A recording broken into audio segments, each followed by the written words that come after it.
Hey everybody, Scoutcrafter here again on a surprise video for Monday. We usually do our videos on Wednesday now, but Monday, this one is a special video, and it's only because it's going to be a Jacktown precursor. We're just going to talk about what's going on in Jacktown, but for those of you who tuned in to see some kind of restoration, I did do a gnome, or some people say gnome.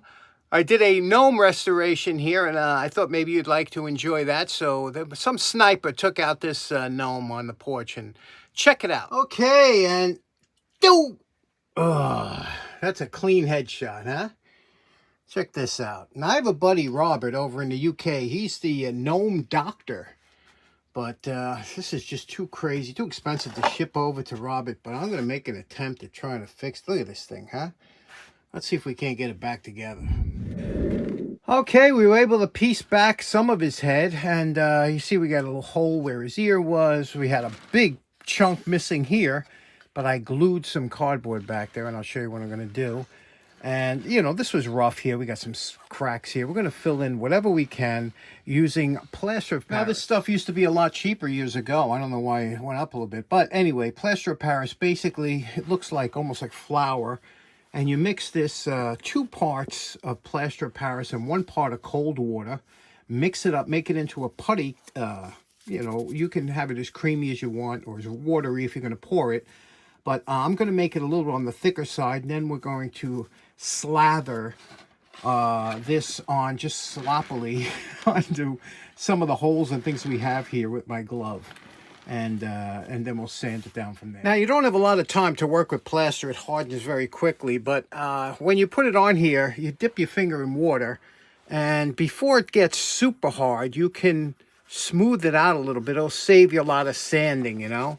You take some paper towel and, you know, like over here, you have a little bit of excess. You just take a little water on your finger and smooth this out.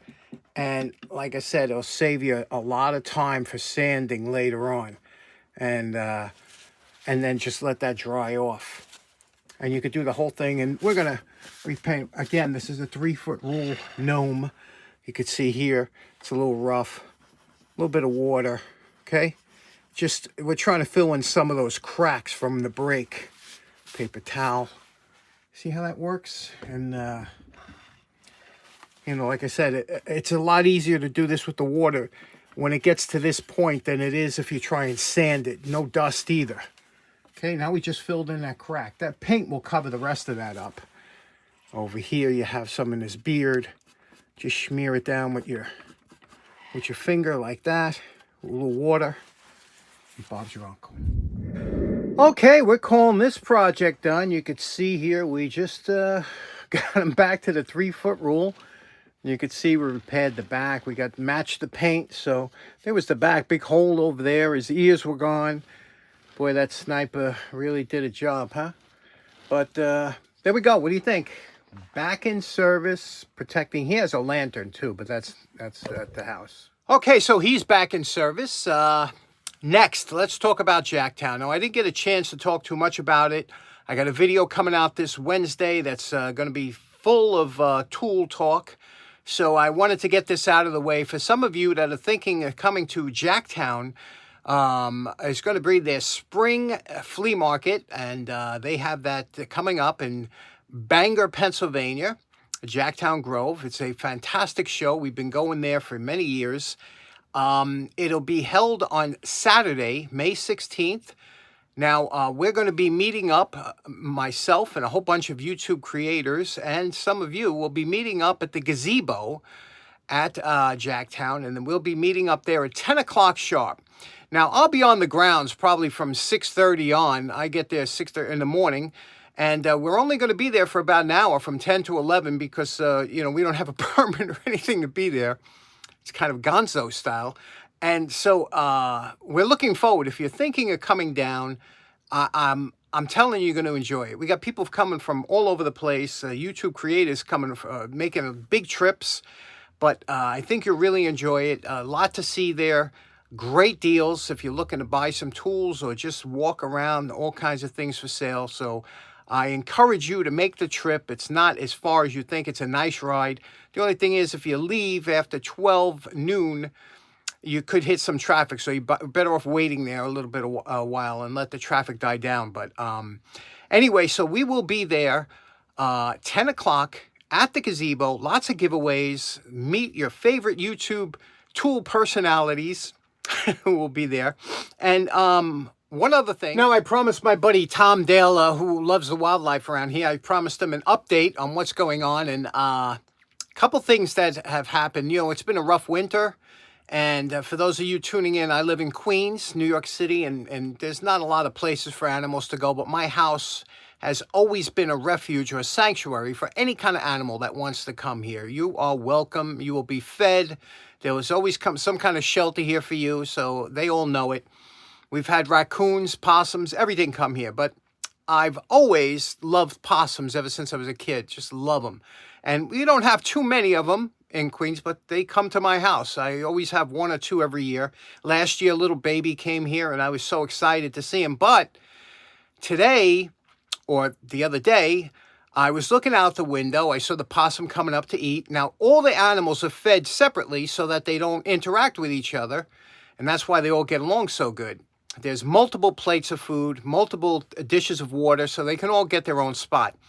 The other day, I saw a possum coming up on the porch, and what do I see on its back but a little baby possum? Oh my God, I was so excited to see that, and I love that. Now, possums can have up to 13 babies at a time. They can have more, but they have 13 nipples, I think, and so anything more than that, they're kind of fighting. But the problem is that when they're young, they might have a smaller litter. This one, I only saw one baby. Some might be in the pouch, I don't know. They're marsupials, the only ones in North America here that they have a pouch and they carry their babies until they get old enough to climb on their back. And then they'll be walking around with a bunch. But I saw this one guy and I was like, look at that little baby. I always wanted a baby possum, you know. So I'm watching the possum, and the raccoon comes up then. I think it was Charlie. Charlie comes up to get a bite to eat, and the possum, they're leery of raccoons. They shouldn't be in my area, but they always give them a wide berth, and went down the steps. And when it did, the baby fell off. And if possums, if they have so many babies, a lot of times if one falls off, they just leave them. The baby fell off. I was like, oh no. And the possum, Charlie went over, looked at him, gave him a sniff, and he was like, okay, it's a baby possum. And he walked away. I went out, and I was able to grab the little guy. Oh, look how cute this little guy is. Is he not the cutest thing? Hey, buddy. So I was able to mimic the baby's call for her mother, and the mother came back, and I put the baby back on the mother, and the mother was able to take the baby away. So I'm excited about that. I thought I'd have to raise a baby possum. You got to get goat milk and heat it up, and I'll do it, but it's not easy. Next, another funny thing is a couple days later, one of the other possums came here and was eating out of his dish, and Charlie, my favorite raccoon, this guy's funny. Charlie came up and he wanted some food, so he stood next to the dish, and check this out, how Charlie was kind of like reaching over, like pretending he's not there. You'll get a kick out of this.